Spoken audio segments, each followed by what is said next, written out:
Hey, this is Dr. Jump, and you can find me at anatomyonthego.com. And so today I'm going to answer the question you can see on the screen. What are the chambers of the heart? So the four chambers are listed there in the left column. We have the right atrium, the right ventricle, the left atrium, and the left ventricle. So I'm going to use this little heart picture you can see to the right there to describe the four chambers that we find in our hearts. So remember, you have to do the little flipperoo, and this heart is as it would be in somebody who's sitting across from you. So there's the right atrium.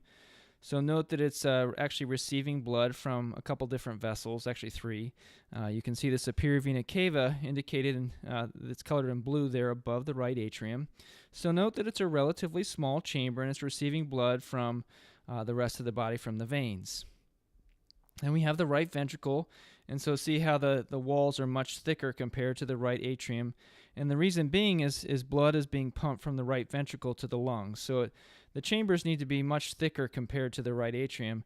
The right atrium is just receiving blood back from the body.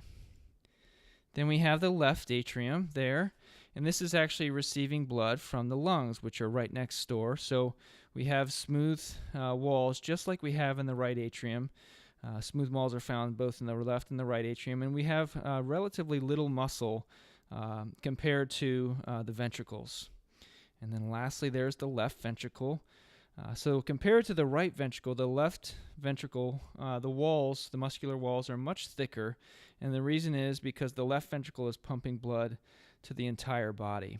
So the muscular walls need to be very thick.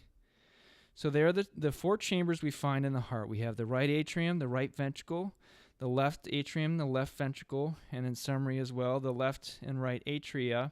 They have smooth walls. They're receiving blood back from veins. The right atrium veins from the whole body, left atrium veins from the lungs. And we'll get into this in more detail through these videos as I go through this. Then we have the right ventricle and left ventricle. These are the inferior chambers, have thicker walls compared to the atria. So you have a question for me? Feel free to connect with me on my website, which is anatomyonthego.com. Connect with me on Facebook, and don't forget to subscribe to my channel. I'll have these short little videos, bits for you, so we can digest anatomy content into easy to digest particles, if you will. I'll see you later.